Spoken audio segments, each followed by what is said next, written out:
So many people look to relationships to fill in broken pieces or things in themselves that are missing. And that almost always leads you to relationship failure. So it's really important to have a full, complete sense of who you are before you start looking to partners. All right. So today's podcast is a very personal one for Gary. And we always have podcast notes before these. And sometimes I read them ahead of time, sometimes I don't. Today, I did not. And I was going to start this one off by saying, and this is the 10 relationship truths every woman needs to hear, but it's really kind of a letter to his daughter. I was going to start this one out saying, Gary's definitely crying on this podcast, but I started reading this and I'm starting to get teary over here. So maybe I'm the sap. This is really good stuff, Gary. And I don't know. This is kind of your podcast today, so I want you to kind of lead this a little bit. I'd love to hear your thoughts. You got my tears going on. I hadn't even started yet. Jeez. Me too. I don't know. Like we've talked about this a little bit on the podcast before. I'll do my best to set this up in a way that doesn't make me cry. Because the thing I'm a crier about things, but the thing that most reliably makes me cry is anything having to do with my daughter. Like I don't know, like my daughter and I have a really special relationship. Like we're tight. We do a lot of things together. Like, I mean, being a dad is literally the most important thing to me in my life. And so this summer she turned 16. And also this summer, she really started for the first time. She started dating, which is like the gray hairs coming in. You see them. It's happening. So it's an interesting spot to be in because, you know, she's dating and starting to like enter that world of relationships. And it's like literally what I do. And so I wrote her, I'm trying not, I do this a lot on her birthday. Like I'll give her something special. Yeah. I'll give her something special and like heartfelt and something that's usually like a written out card or something like that. But this time, I wrote her a letter because like no daughter wants to sit and have her dad like give her like here Avery, here's a bunch of advice for you. Like you got to do this. So I'm like, how can I get her to like hear some of this stuff without me like giving her? And so I just wrote her a letter. Here's the huge bonus. So for her birthday, we took her and her friends to Cape May for a beach weekend. And so when she opened this letter, she read it in front of all of her friends. And so not only did she get to hear all this advice, all of her friends got to hear this advice, which is huge. It was like just a happy accident, right? But it's like now all of her friends are working from the same information and have heard the same thing. So like, who's she going to turn to for advice and relationship stuff if she doesn't go to me or my wife? Like she's going to talk to her friends, and now they all have kind of the same basis of information, which is just worked out really, really well. And so this actually became, after I did this, my wife's like, oh my gosh, like other people have to hear this. Like this is so good. And so then I printed it. I read an article for a column for Psych Today. So I printed it up there. Now I've had lots of articles. And I've had articles that have had over 1 million views. But this article with this group, this set of advice that I'm about to share, I've never received more personal notes, more just emails and people reaching out to me and like direct messaging, just like to kind of like, thanks for putting this together. I'm sharing this with my daughter. I'm sharing this with every girl I know. Like it's just, the feedback I've gotten from this has just been overwhelming. And so I'm just really glad to see that something I wrote just for my kid has been able to help other people. And so I'm really jazzed about the idea of being able to do this on the podcast because, you know, getting this information out to more people is super important. And I mean, one of the reasons why I thought to do this in the first place is, and I'm sure, Adam, you've heard this too on our client sessions, is the number of times when you are talking to women about relationships and you're talking about different strategies and ways to think about it. And probably the feedback you hear more often than anything else is women saying something to the effect of, man, I wish I knew this earlier. I wish I knew this sooner. Yeah. I right? wish I knew this when I was teenager. I wish I knew this before I married that guy in my 20s and then stayed with him for 20 years. God, I wish I knew this sooner. So 100%. It's like you hear it with our clients every time I teach a relationships course in college. Like the students will say, man, I wish I would have had this when I was a teenager. Right. And so like that was kind of like I could just give my daughter a bunch of this stuff now and maybe hopefully help her going off into the future. And so that's kind of where this came from. And so, this was really like 10 lessons for my teenage daughter, but because of the feedback I got, it was like, it's really not 10 lessons for just a teenager. It's really 10 lessons for everybody. Like, and then it's directed towards women because I have a daughter. If I had a son, I could have called it 10 lessons for my son. I mean, they all pretty much apply to anybody, but a lot of good stuff in here. Hopefully this benefits a lot of people. So, you want to jump in? You want me to just kind of start rolling through them? Yeah, why don't you go? You got to read them. I mean, this is your writing. I'm happy to Okay. comment on them. So, this is the exact list. So I will just take them one by one, maybe chat about them a little bit, and then just kind of go to the next one. So the first one, I started with this one intentionally because it's where most relationships kind of start, is with like physical attraction. And so this is what I wrote: you're beautiful, but don't let people fall in love with you for your looks. Prioritizing superficial qualities leads to superficial relationships. This goes for you too. Don't get distracted by physical qualities. Looks are temporary, character is forever. Yeah. And so, it's like, how often do we, particularly early in a relationship, let that relationship develop or not based on, how cute a guy is or how attractive a woman is. And, it's important for women, especially because guys are so visual, to not let guys fall in love with you just based on your appearance, because that doesn't lead to long-term happy relationships. And women, don't date guys just because they're 6'2".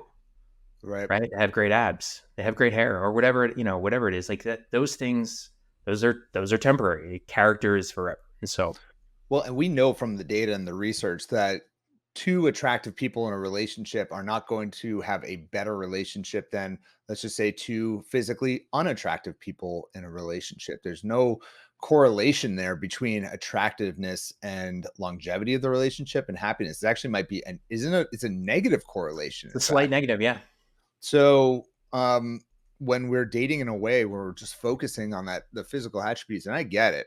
I mean, you want to be with someone you're attracted to and you feel that instant chemistry with, and you're just drawn to that human being. But if it's only based on that, the relationship is doomed to fail. Because, like you said, character is what matters most. I think characters, as I'm getting older, that's what I look for the most in anyone I spend time with, whether it's family, friends, coworkers. Character is what really matters. So, no, I love that.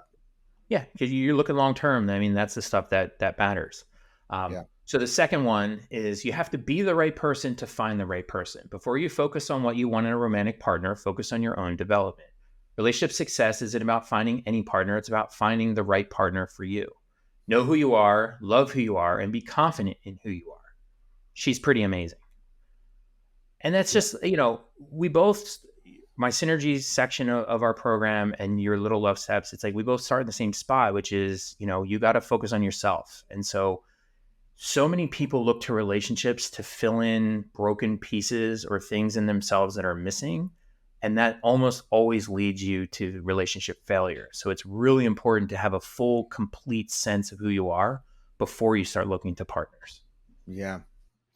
Yeah. I mean, how many people will join Love Accelerator or want to work with us, and they're like, just tell me the magical places where to meet a guy, and that's all I need to know. If I just knew those places, everything would be easy. And like, okay, like, we can help you with that. But we all know, first like month of working with someone, we don't talk about that at all. And we don't give them that, because we know that our love life is merely a reflection. It's merely a mirror reflection of what's going on in our own life. And so we need to start focusing on our own life and building ourselves up, not only our confidence, but also just our character qualities, our traits, our the way we show up for people, looking at our non-romantic relationships.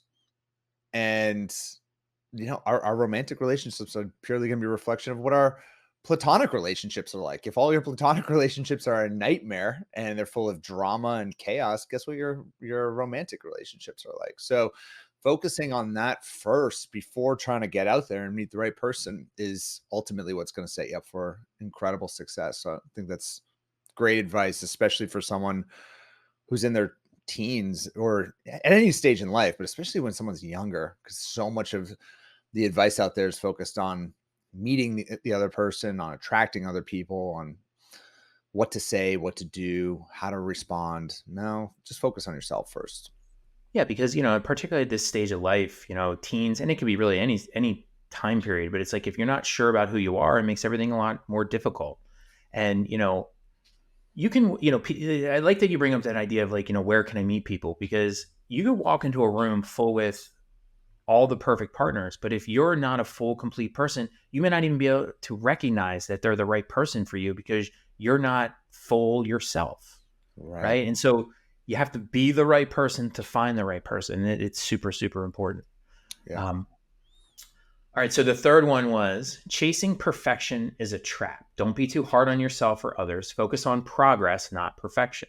When finding a romantic partner, you can have anything, but it's almost impossible to get everything. Prioritize what's important.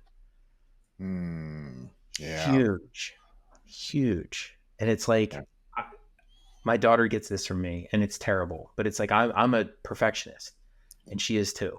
And so like lots of people are, and lots of people are in like relationships because we all want the perfect partner. But it's like, if you constantly demand perfection, you're always going to be miserable because it just doesn't exist. Yep. I don't know if you've noticed this trend in Love Accelerator, which is our core coaching program. For those who are just kind of tuning into what we do, I have this process called the 7 little love steps, and it's 7 small steps to go from struggling in your love life to attracting long lasting love. And we have this little love step called little love step number 2, where you create your love vision. And it's where we really help you get crystal clear about the man, the relationship you really want and deserve. And that'll set you up for long-term success.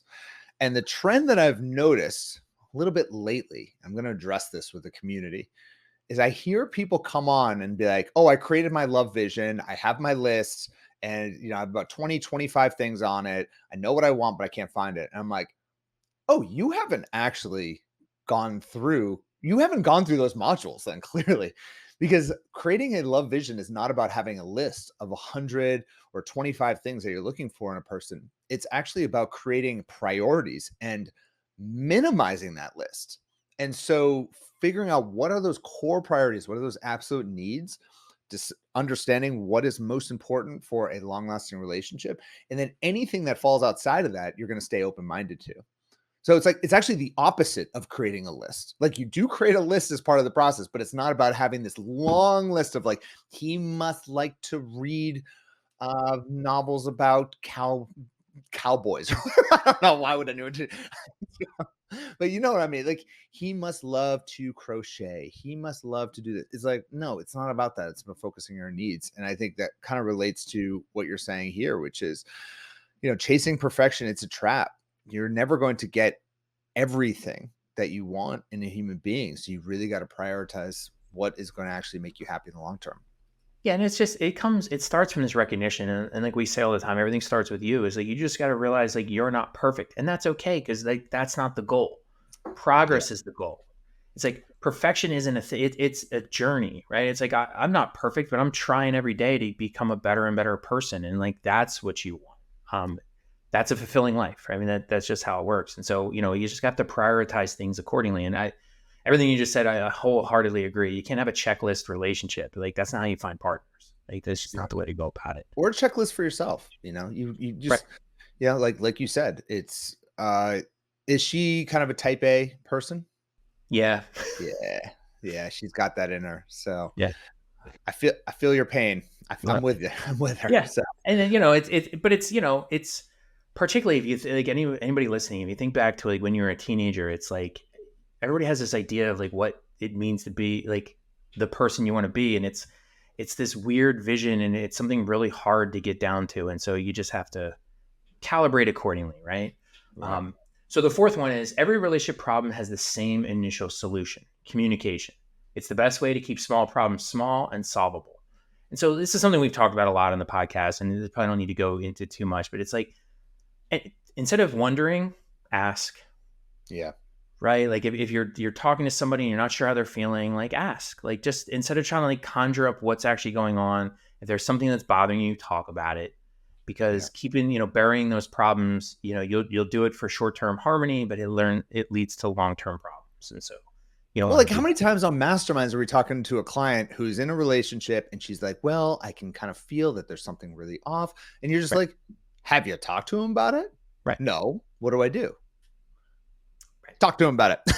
it. And what they find like Yeah. 9 times out of 10 is it has nothing to do with them or their No. relationship. It's like their mom's sick, they got in a fight with somebody at work, or who knows what's going on. Stress, Like there's a million things. Yeah. something else. All right. All right. So number 5, never hide, minimize, or otherwise sacrifice your personality and identity. Anyone who truly cares for you will authentically love you for who you are and not try to change you. Don't trade who you are for someone to be with. Yeah. And it's like, if there's a mistake that you see more people make, like this is one of the biggest ones, is like they think like love requires this like sacrificing of self. It's like, it's this overly romanticized idea. It's like, I'm going to compromise things about myself to make this relationship work. And it's like, that's not the way. It's just not Right. the way to do it. Yeah. I think that there's no greater hell than being with someone who's constantly nitpicking you and trying to change who you are every step of the way. Like that just sounds like I've actually never been in that, or because I've never stayed in those relationships for longer than like a week. But I know people who are in that. It's like everything they say is a problem. Everything they do is a problem. And that to me just sounds like truly my definition of hell. Yeah. And it's like, What could be don't worse do it than to other that? people. Don't do it to other people, and don't let anybody do it to you. Right. It's like the whole point of like long-term relationships is like, I like you for who you are, flaws and all. You like me for who I am, flaws and all. Right. It's like we're still working to get better, but we still like each other. Um, this next one relates very much to this. So this is number 6. Don't expect someone to be right for you once they change. The fact is, people don't change much. What you see is generally what you get. Don't think I can change them. You want a partner who is your equal, not a fixer-upper project. Ooh. And that's one, like this is for my daughter, but this is one especially geared towards women.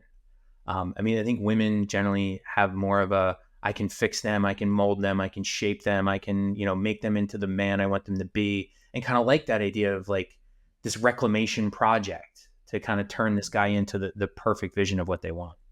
Yeah.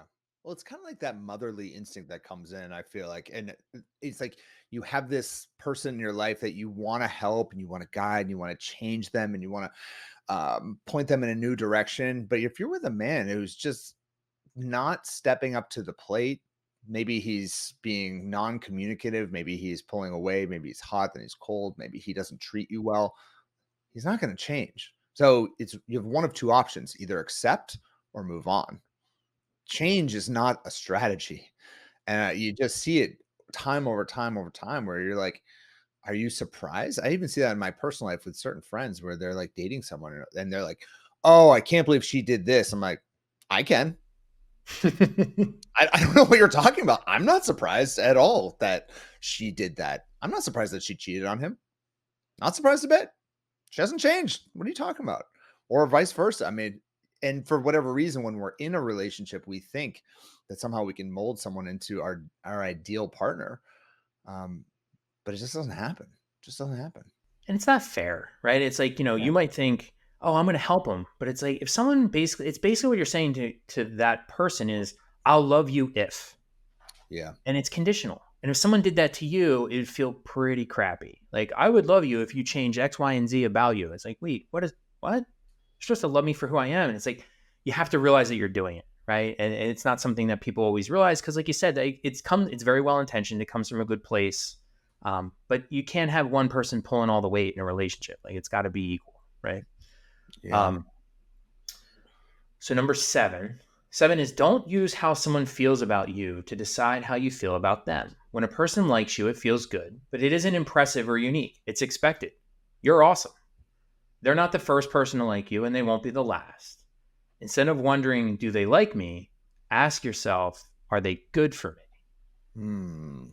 And so it's very easy to like, everybody likes attention, right? And so if someone's giving you positive attention, it's easy to be like, oh, I like that.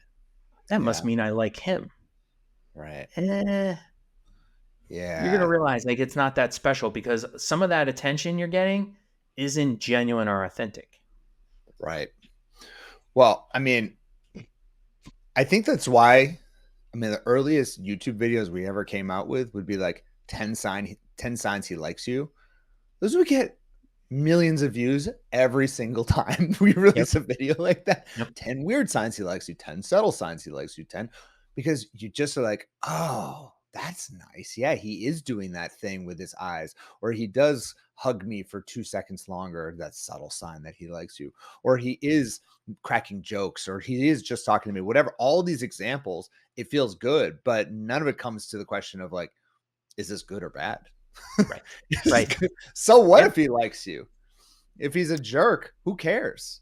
If Right. he, And yeah, please. I was just going to say, like, we all, it's like a deep, fundamental human yearning to be seen Accepted. and to Yeah. be heard and to be Yeah. accepted. And so we're very sensitive to any form of attention in that way. And so you just have to make sure you're not overdoing it, because people are going to like you. Like, that's just how it's going to work. And it never feel, sometimes it doesn't feel like that, but it will happen.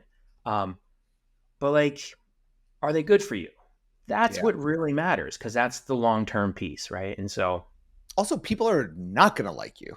Okay, that's just the opposite. which is Guess what? A lot of people aren't going to like you, and don't use that as just because now if he doesn't like you, don't start liking him because he doesn't like you, which is, I know right. that's another piece of advice, but this whole idea of seeking to understand if someone likes you or not is a trap in itself that we all can fall into. It's like a game.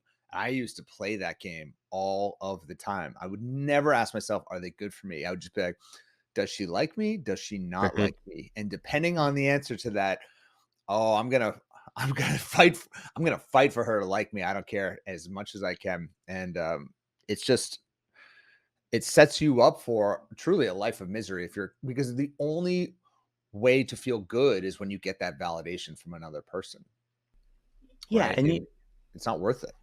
and you end up twisting yourself into all these kind of contortions to get everybody to like you. And it's like, if you're this person for everybody, like, who are you to yourself? Like, you kind of lose your center, you lose who you really are trying to get everybody to like you. And it's like, if some people don't like you and they don't like you for the right reasons, mission Great. accomplished.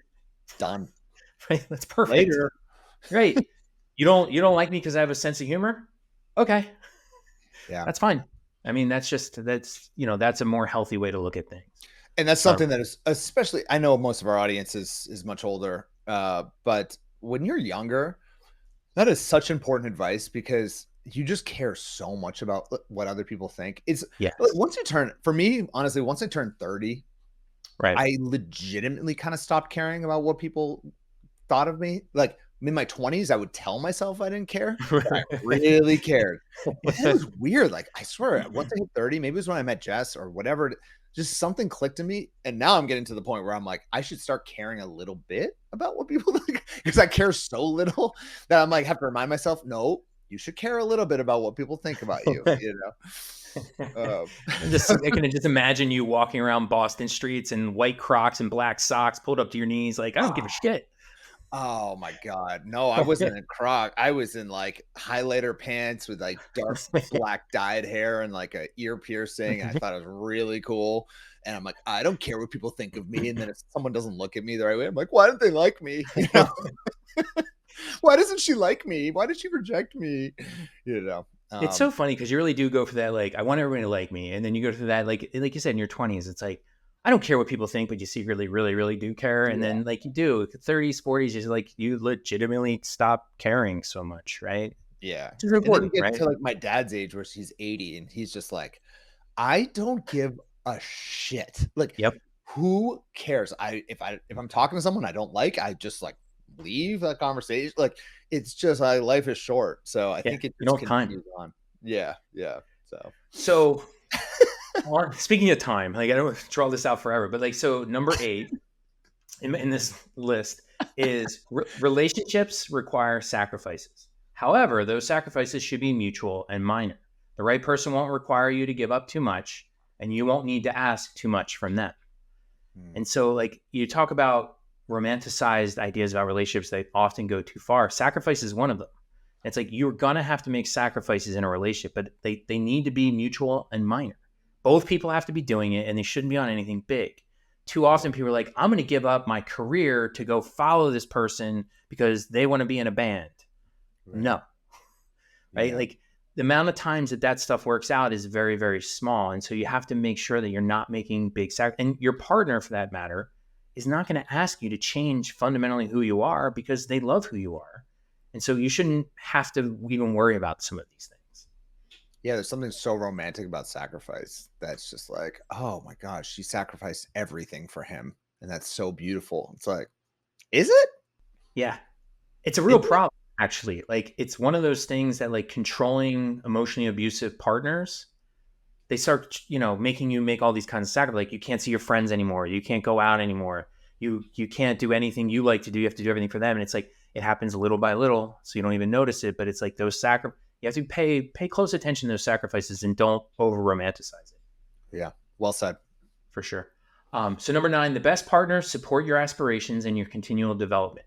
Find someone who will push you out of your comfort zone and nurture all the ways you want to grow.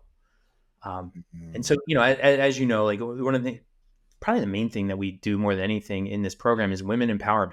So I think what we do is much more about empowerment even than finding relationships. And so growth and nurturing that growth is empowerment. And so you want to make sure your partner is nurturing the growth you want to have. And that's the important part, is it's got to be what you want and they support it, and vice versa. Right. Because that's the nature. We talk about synergy and we talk about, what we want our relationships to be. The best relationships help you grow and change in the ways you want to grow and change. And you do the same for your partner. Yep. And so you make that the bedrock, and you're going to have a lot of happiness.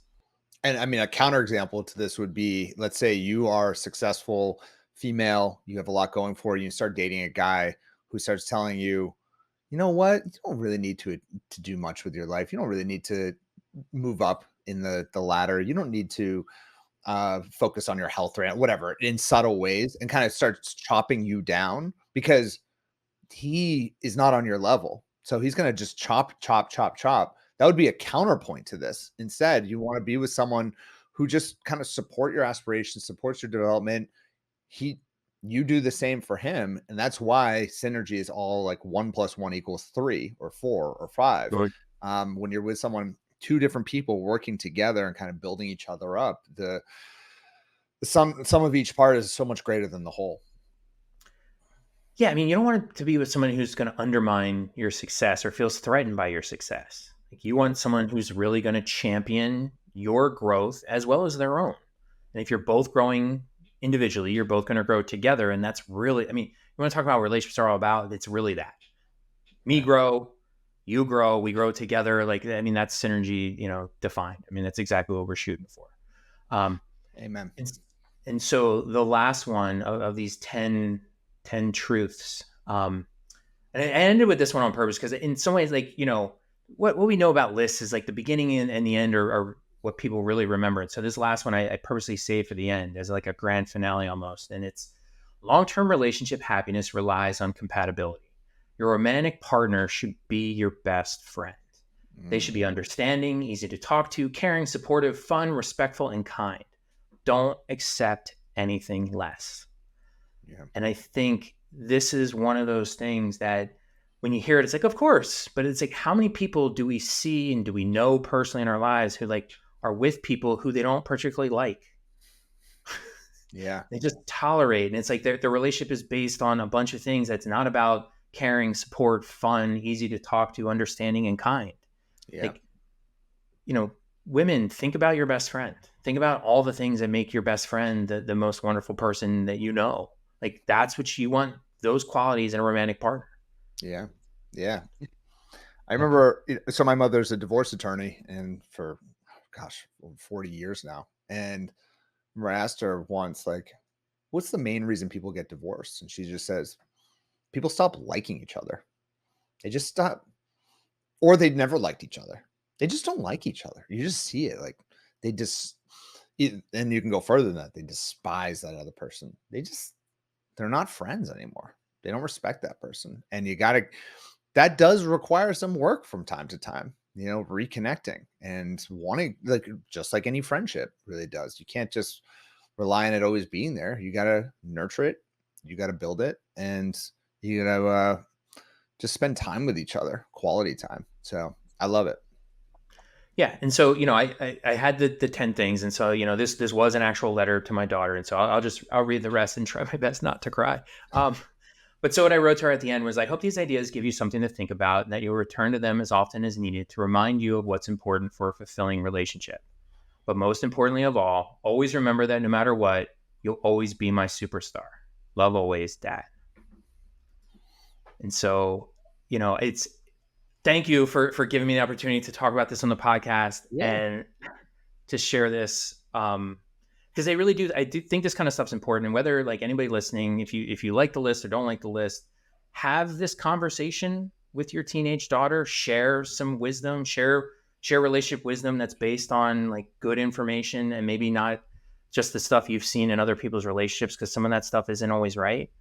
Um, really, the other nice thing I'll say, I gave this to her about a month ago, and just last night we had a conversation about, some dating thing that she's going through, about, a guy, and like whether he's texting and what it means and all that. And we like came back to a lot of these things, and it's like we now have this common, I don't know, like vocabulary almost about what goes into a good relationship, and she's making really good decisions so far. And Yeah. we're talking about it, and that's really what you want.